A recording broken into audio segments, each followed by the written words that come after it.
Yeah, so I want to thank everyone for creating time to join our weekly webinar series. And today we'll be talking about managing anxiety, or how do you deal with anxiety after you have submitted your application. And so we have our guest today. She's going to dive deeper into that subject, but also share with us her views and her insights on that area. So we'll begin with an introduction. She has a very rich bio, but I'm going to request her to kindly greet you and introduce herself, and then she will take on with sharing the slides. So Chonzo, over to you. Hey everybody, my name is Jonzo Shilumba, currently doing a PhD in chemistry at the University of Cambridge. I think the rest Abel is going to read in my bio. Okay, I will share the bio later on. I think let's go on and present first. Okay, I thought people have to know me before they present. Yeah, that's true. But you can, I know when as you'll be presenting, you'll be sharing more insights as you present. Okay, all right. Yeah.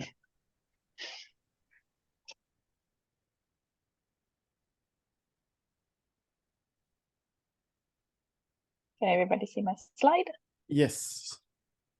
Hi, am I audible enough? Yeah, you're very audible. Okay, all right. So today is just a simple topic. It's simple, but it's very necessary that we touch on the anxiety issue as you're applying or waiting for admission at a university or college if you're applying to Cambridge and Oxford. So I'll just trying to share how I managed my anxiety during such a period. So sorry, I don't have control over my slides. So the first thing that we just have to do is just to define what anxiety is. So just a simple definition of anxiety. So you can just define anxiety as just a state of feeling unease, or such as unease such as worry or fear. And this can be mild or severe. Mild can be just something that keeps on prompting you, saying, well, did I do it correctly? Did I miss something? It can be severe as maybe you not concentrating or wanting to saying or seeing yourself as though you didn't do enough and you want to, well, it can be as severe as wanting to commit suicide, say, well, I missed something very important in my life. So we have to touch on this area of anxiety as we are applying for admission or waiting for admission. So we're just going to go through 10 basic things, 10 basic ways in which we can manage our anxiety. The first one is, the first thing that you can do is, or the first thing that you can do for yourself is just to prepare or create a to-do list. And this will help you stay organized. So you start with the very important things or things that you are supposed to do immediately. So you put them in one section. I would have shown you how to do it online, but there are a lot of online platforms where you can have your to-do list where you put your most important things in one area, and they'll have a color code, and you also put the due date. As I'm calling the customers, I'm combining my numbers in a certain. Sorry about that. So you put your very important things in one box, and you give them a color code that will prompt you to say these are very important and the due date is coming soon. And you keep on arranging your to-do list in the order that match your due date, so that every time that day comes, something will remind you, say, this is your to-do list of today, and this must be done at this certain time, or this at this certain day. This kind of thing will help you reduce the burden of your of what to do next. Because most of the time we are overwhelmed because we do not divide our work or our tasks so that we ease our burdens on ourselves. So a to-do list will be something that will help you. And your to-do list can also help you see if you have missed something important, and also to check on how you are progressing with your application, because an application can be a long process, gathering data and writing essays. And it can also help you, your to-do list can also help you to check how much information you have put on your application, for example, essays. So you just list all the things you want to say in your essay. So on your to-do list, you can do that. So that's how I use my to-do list when I was applying here. Second thing on how I on how I tried to manage my anxiety during this process was I took breaks. So breaks are needed. Just to let you know that I listed these things not in any particular order. It's just random. So I just listed them in no particular order. So the other thing that you can do is just take breaks, go out there and take a walk, or do whatever you want to do, cook or talk to friends, call your family if you're not with your family.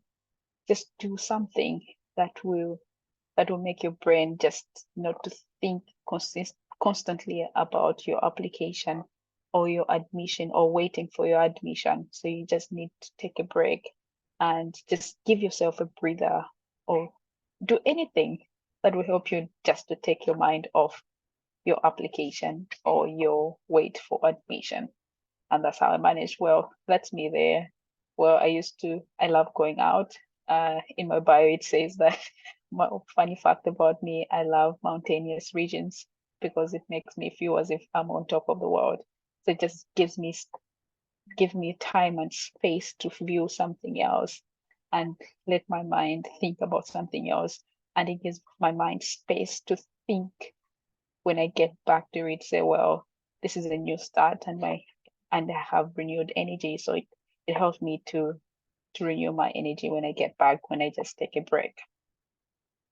The third thing that you need to do is do not forget to spend time doing what you love to do. So in most cases, for example, if you're waiting for admission, one thing I saw myself consistently doing was checking my emails every day and forgetting that there's a lot more to do other than checking my emails, when the university has already said at this certain time you will receive emails from the university saying you have been admitted or you have not been admitted. So most of the time we forget to spend time doing what we love to do, especially when we are applying for admission, because we're constantly writing essays or just checking out on what to do next, or did I miss something, or is my essay good enough? So we forget to just do what we love to do, because when you do what you love to do, it's more like you are giving again yourself some time or space for your mind to focus on something else, such that when you get back to your application, you give it your all, you give it your best, because you're going back there with a renewed mind or with a relaxed mind. So that's what I did for my third thing. My fourth thing is that I realized that in this journey, I was never alone. So as you're doing right now, you ask for help from family or friends to read your essay, proofread it, or give an insight on how best you can write it. So I constantly troubled my friends in that period, say, please read this. I need you to read this. Or I called my mom and told her, say, well, in this time, I had an interview with one supervisor who didn't like me, thought I wasn't good enough. I literally was not intelligent enough to be among his students. So I was really beaten down, and I called my mom and she just talked me through. So in this time and period, it's a lot to take in when you're rejected. For example, during your interview with your supervisor, they're not impressed. So just constantly be with your family, be in contact with your friends, ask them for advice, ask them, say, be honest with them, say, this is what I'm going through, this is what happened, this is how I feel. So they'll show you love, they'll show you support because they're there for you, and that's the reason that you have people around you. Do not isolate yourself. Be in a community. Well, our fifth thing is, the other thing I did was talk to friends going through the same things. So if you have a group of friends that are also applying, looking for admission or scholarship or anything, doing the same thing that you're doing, it was really helpful just to have a community who are going through what I'm going through. When I describe something, immediately somebody picks it up, say, well, I went through that, and this is how I did it, and this is how I managed what you're going through. Yeah, so that's how I managed it. So again, do not isolate yourself. Do not live a secret life. Say, do not be I know people say do not speak too much of your dreams, but this is a community that is doing what you're doing, and they are going through what you are going through. So when you do not know what to do, somebody else has already gone through that, and they have a solution to what you're going through. So do not isolate yourself from your peers. So be in touch, be in contact. And if you don't have a group, just try to find people around you, or for example, in the same community or in the same meeting that we're in, the people applying for admission. So I encourage you to stay connected with people that are going through the same thing. And it will really help you to manage your anxiety, to seeing your peers that, well, they're going through what I'm going through, and seeing how they're managing their anxiety or how calm they are. It will encourage you to say, well, we're in this together.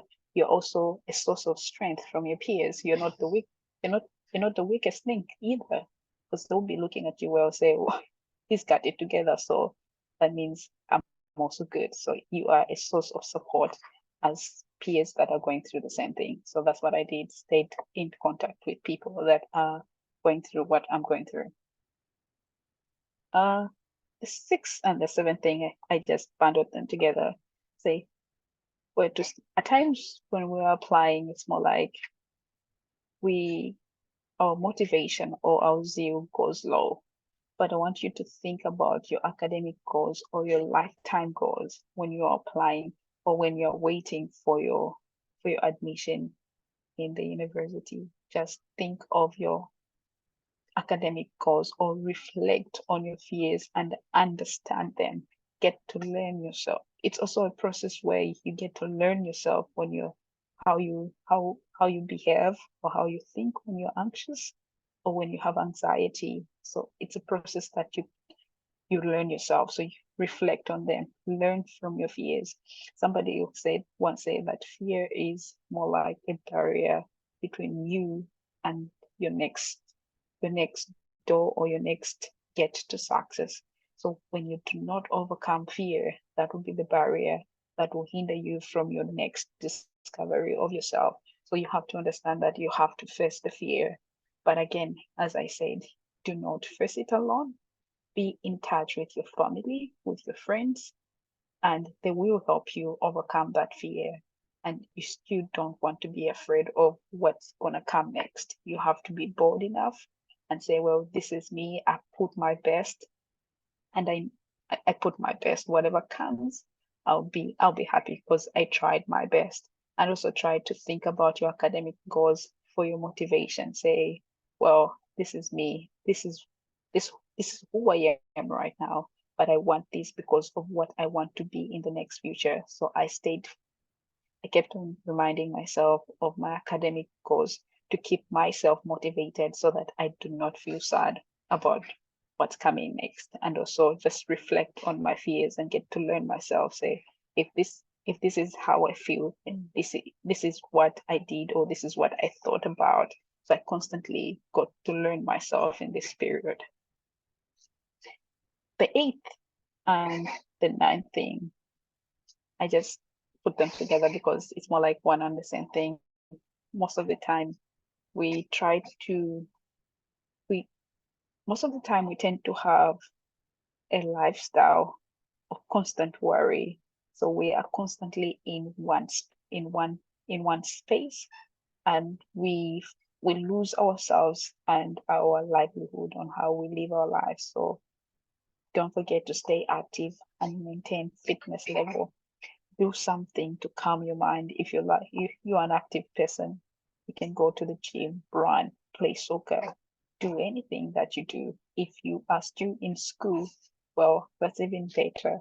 Just try to maintain that community of going to class, studying, and preparing for your exams, taking walks, having fun with your friends, going for tea, going for coffee, just going down the river just to view nature.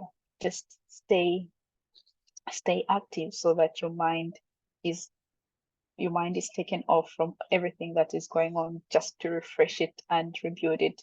But just remember, after you have done all these things, you're going to be alone. So what you do next when you're alone is what will determine how you feel. So again, stay motivated, keep on thinking of your academic goals, call your family when you cannot get over the fear of, say, I don't know why I'm so afraid of what's coming next, of the results. I keep on thinking as though I didn't put in my best. I feel as if I'm going to be rejected.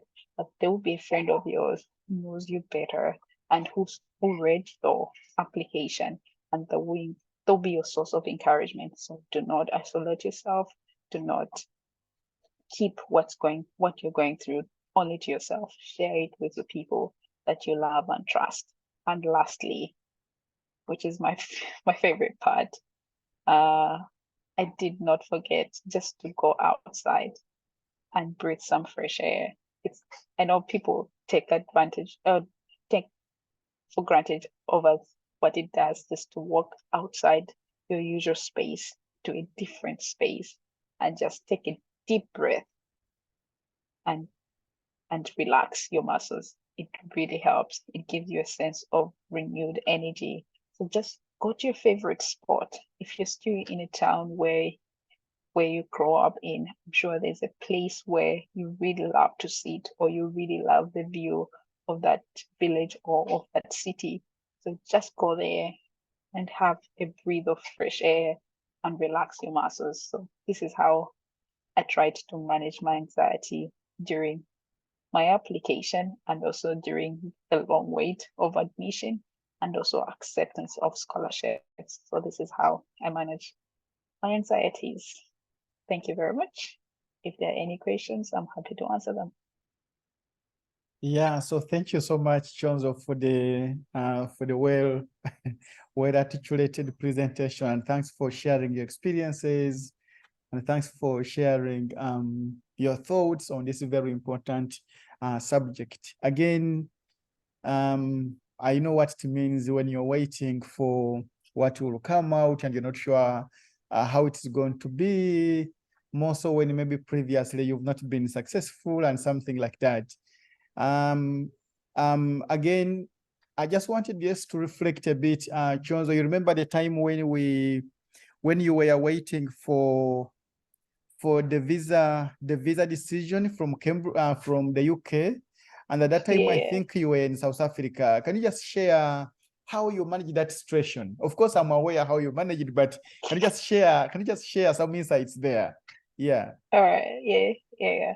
So our scholarship told us to pay our own health insurance, and that meant to raise an amount of about £2,400.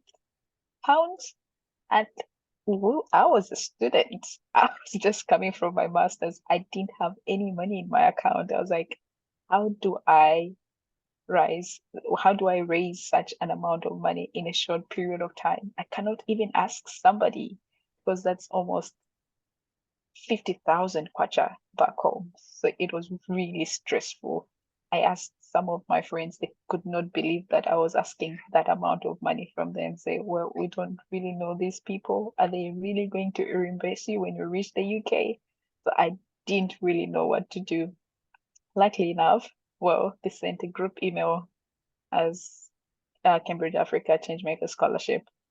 Then I saw somebody who is close to Southern Africa. I was like, well, maybe he can be my friend. So I sent him an email address and my WhatsApp number, and he was kind enough to respond so quickly. Thank you for that, Abel.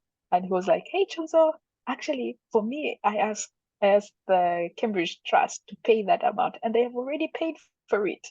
And and I have applied for my visa right now." I was like, "What? They did?"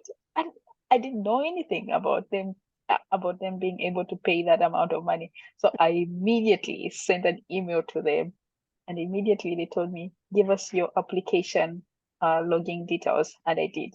And they paid that amount of money. So as I said, do not isolate yourself.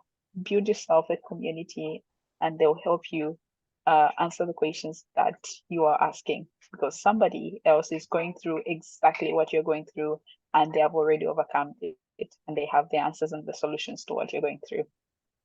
Yep, that's the Yeah. story. Yeah, that's exciting. And Chonzo, I just want to pick your mind. I have a mentee who is on the call. Maybe he or she will be able to ask later on. But he or she has not yet submitted the application to Cambridge, and is nervous. Says, "But really, can I feel I don't still feel my essays are good. I don't know, my essays are not yet SPAB, but the deadline is 1 day away. Actually, the deadline is it one or 2 days away right now. What is your advice? They are fearing to click submit. What is your advice? But also, they are already reading about the virtual exhibition of Churchill College and Trinity College, which they chose. How can they manage the situation? Okay. My first question is it's not good enough according to what standard? What's your, for example, I'll just use, what's your marking key that you are grading your application? Did you read a friend's application and compared yours and said, well, mine is not good enough? So thing that you have to understand, say, stop comparing yourself from your friends. You are your application is your own application. So if you believe, do not, if you say, well, Abel, when I saw Abel's CV, I was literally amazed. I was like, I am not qualified enough to be on the same scholarship as Abel. But you have to really understand that when it comes to admission, the admission officers, the people that grade your essays, they have a different level of comparison, or different level on how they grade your essay, is how you tell your story. Are you telling the truth? Have you articulated whatever you have achieved in your life in such a good story that when somebody reads about it, they don't forget? And if you're saying that it's not good enough, have you done that by yourself? Have you given somebody else to proofread your essays so that they give you an insight? And if do not only give one person. If you have 3 people that are able to read your essays, please give them so that they give you ample feedback that is more that will make your essay a much better essay than it was. So just be calm. Do not compare yourself with other people. You're definitely good enough to be at Cambridge. I can assure you that. And when you get here, you definitely say, well, I'm good enough to be in this place. That's what I can say. Do not doubt yourself.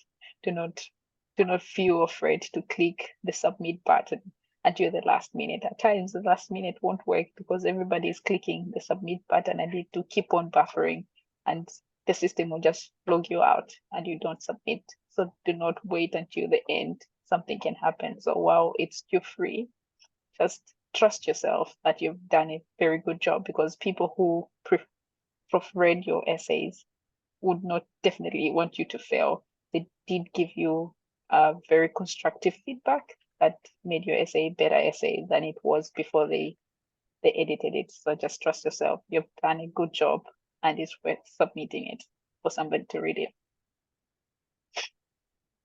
Yeah, great. And just the last question for me before we invite members to ask questions is when you had submitted your applications, what were the top 5 things that kept running in your mind? I mean, that you think could have accelerated the anxiety or that could have made you become anxious? What were those things that kept coming, and how did you manage them? Of course, you've given us insights on how, but what were those key things that kept coming in your mind? I think there's only one thing that accelerated my anxiety, saying, what if I don't make it? What will happen to me? Because I had put my all, everything, say, this is where I want to be come 2020, come 2021, October. I want to be here. So what kept on ringing in back of my mind, say, what if I don't make it? What am I going to do? What's my next, where am I going to end up to? So I kept on thinking, say, what if a negative result come out? And sorry, I forgot the other one was, if it's a positive result, admission, what if I don't get funding? Also, the funding thing was so stressful because you get admission, then you say, yes, I got admitted. The next thing you say, well, scholarships will be awarded beginning maybe mid-March, going upwards to June. Like when it comes to June and you have not received any scholarship, that means you have not been awarded a scholarship. So that kept on ringing, say, what if I don't get any funding? How am I going to get through school or something? So those two things, negative admission and negative feedback towards my funding, that kept my anxiety up a lot. And every time when that came up, I would just go to my friends that knew that I was applying and told them, this is what I'm going through. And the first thing they'll say, there's no way, sorry about that. They'll say, there's no way somebody with such results can get rejected at Cambridge. So they kept my morale, or they kept my zeal very positive. Say, you're gonna go through it. You're gonna get positive feedback from them. So they just kept on encouraging me. And I think my distraction was that I was also finishing up my master's, so that kept my mind busy or occupied, not thinking constantly about it. So that's how I managed it. Yeah, interesting. And I just want to welcome Dr. Dan Musinguzi. Dr. Dan, he normally interacts with so many mentees who are anxious, who are, for example, many of them, they have received the admission letter, and after receiving admission letter, they have told the whole country and the whole region and all the neighbors that they are going to Oxford and they are going to Johns Hopkins or somewhere else. And because they have told everyone and they've already begun quitting the jobs they are working in, they're like, yeah, next year in October I'm leaving, so I should begin quitting and handing over. Dan, what has been your experience in terms of, and how have you been encouraging them to manage? How have you helped them to manage that level of anxiety? Dr. Dan. Oh, good evening. Thanks so much for sharing those nice stories and experiences. In fact, I was just remembering how I was also struggling with anxiety when I was waiting for the results. Yes, I've had people really get so much stressed, and I just tell them just one thing: just relax. Yes. Just relax. There is nothing you can do. If it comes, it's a negative. What will you do about it? But what if it comes out and it's positive? You've been awarded a scholarship. Imagine you wasted a lot of time worrying about things that are not going to happen. And I also try to encourage them to, after submitting one application, they should start on another application. So at that time of just worrying about the application you submitted, invest that energy in working on another application. And that really has helped them to get away from that stressful mode, and they've been able to survive. Yeah, but it's a serious problem, anxiety after submitting, especially if you submitted one application and you're waiting on only that one. If it's a no, then your entire world just falls apart. Yeah, that's how I've been able to encourage them. And I mean, there are a lot of techniques, but just for the time, just let me share that one alone, and the rest of the members can also contribute. Thank you. Welcome, and thank you so much. Thank you so much, Dr. Dan. I know I've been having a conversation with you this morning and this afternoon on your side, and whenever I see your name, I just keep laughing and smiling, and I keep laughing at the conversation we have been having with him. Chonzo, we both come from Uganda, and in 2021 and 2022, we thought that the biggest problem that Ugandans and East African prospective students were having is that they don't have access to the right information, verified scholarship information. That's what we thought. So we thought that the biggest solution, or the biggest service we can give to our people from East Africa is, let's be sharing scholarship opportunities. So why me and that we are laughing is that we began sharing scholarship opportunities, but people don't take them on. They don't even click on those scholarship opportunities. Many of them say that they last opened those WhatsApp groups, which normally share scholarship opportunities, around 2 months ago. So things just keep, opportunities keep coming, and they don't even open them. They're like, those people are just talking about scholarships, and I don't want to hear more about it. Chonzo, would you think that is anxiety? What do you think that could be? People not wanting to open, and people don't want to read the eligibility criteria. Even when there is a link for frequently asked questions, people don't even want to click on that point of frequently asked questions. What do you think it is, Chonzo, and how do you think the people on the call can manage the situation? Actually, I think we are going through the same thing as Zambians in Cambridge and the other Zambians that have joined hands with us to just put our people out there, say, well, this opportunity that's specifically for you guys, and we need you guys to at least apply for them, try them out. And you send them, and they will not look at them or click or just to see what's on the homepage. They will not do that. And you ask them, say, why didn't you do that? I was like, I didn't see the importance of it. I was like, but I told you it's a scholarship for your school. You've been wanting to go to school, but I've told you it's a scholarship going to school. So one thing we sat down and discussed with my Zambian friends, it's more like, at times, the people that you can give a link that this is a scholarship link, and they'll immediately click on it and do the application by themselves because they are self-driven, because they really want it, because that's what they really want in life at that particular moment. So they'll seize the opportunity and they won't waste time. But there are other people that are still more like, I'll just say in limbo. It's more like they're still comfortable where they are.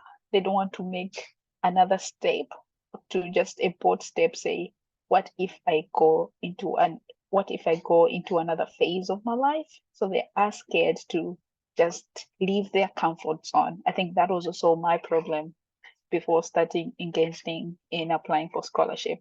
I was too scared to leave my comfort zone and just step into into a world that I don't know. The unknown outcome of that world really freaks people out. So it's more like we're trying to put Zambians to push Zambians, say, well, you might be comfortable in your world right now, but you do not know what kind of comfort or comfort zone you're going to survey or you're going to encounter when you just take the bold step and get out of your comfort zone and explore the world and see what you will develop or what you will become after all that. So it's just to give them motivations or motivation speaking. Say your comfort zone is not always your comfort zone. It might be just a barrier to who you're going to become, a greater person that you're going to create after you just make a bold move, come out of your comfort zone and rebuild yourself and get to learn more. So it's more like just the fear of people getting out of their comfort zone. That's what scares them. And also at times people just need to be motivated, be pushed, and also just to be exposed to another world that they haven't seen yet. So that's what I've seen about my country, and hope we succeed in just giving them just a little bit of a push so that they start applying for this scholarship as much as Nigerians do, because Nigerians are always applying for scholarships. So we're trying to make them have that kind of zeal.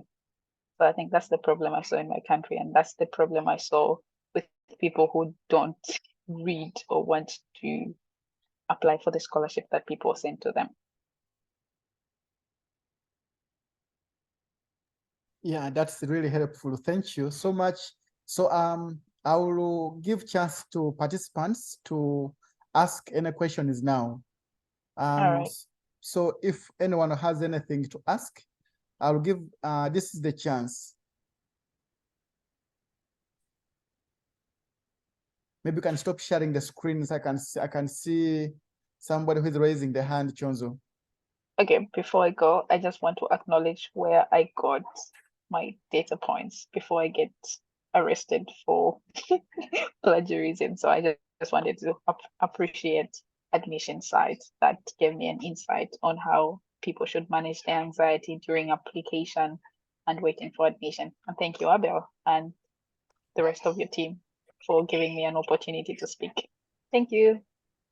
Okay, so thank you so much. Let's see if we can get some members to ask some questions. Clara, do you have any inquiry to make?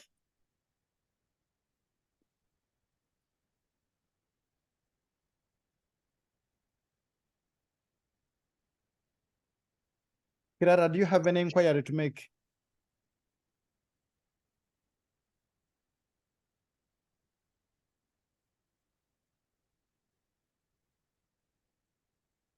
Yeah, I don't seem to see any hand up. It seems that you were very clear and people understood everything. Let me see. Paul Okero, are you on?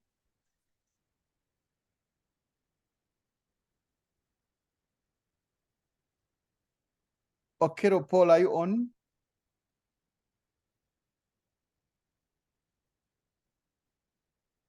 Dixon, Ororo, are you on?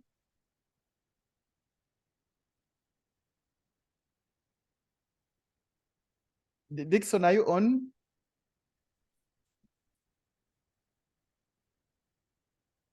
Yeah, Dr. Dan, you're welcome. We have some time. We have some time. Proceed.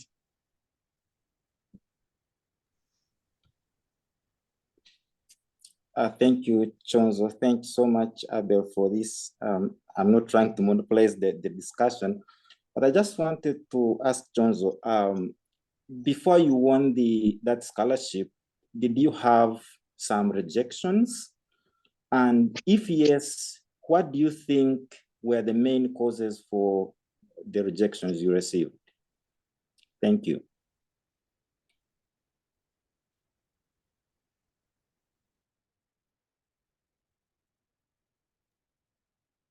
Oh yeah, I got rejected for Gates scholarship, and that really hurt me. I was really hurt and very down. on that day, and I think for the rest of the week.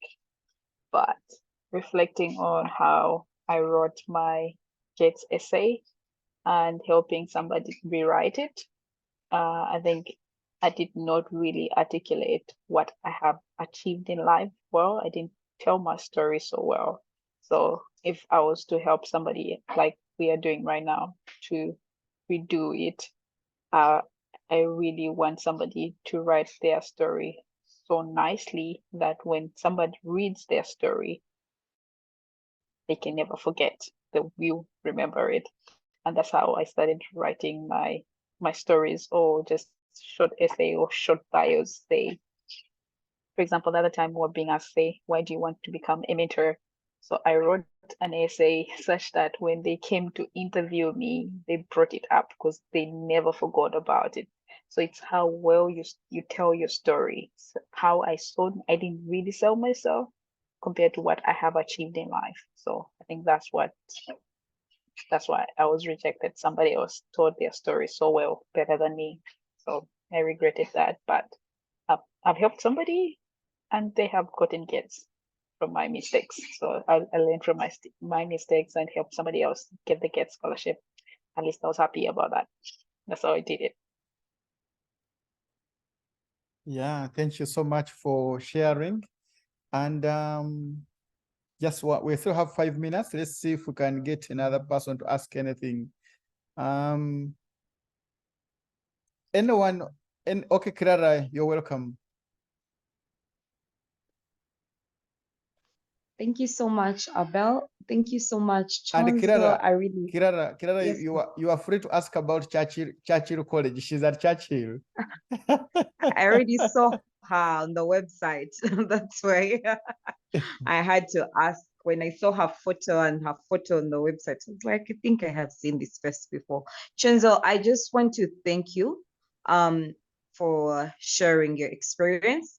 When Abel was talking about the anxiety person and how they should manage, I am that person. But you coming out and just putting this in just a few slides, but with so much content, things that we need to do. I mean, it could be something like taking a walk to just manage your anxiety, but the thing is, sometimes we forget to do these things, yet they're really called for at that point in life. But I just want to thank you for sparing your time of your busy schedule to just come and give us all this nice knowledge. Thank you.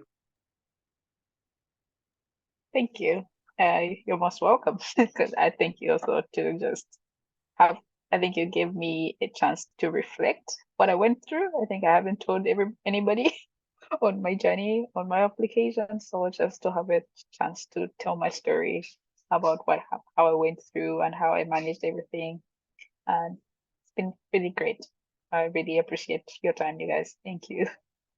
Yes, Chonzo, thank you so much for today. And I shall allow you to go back in the lab. Thank you. It was Yeah. nice meeting you all online. Yeah.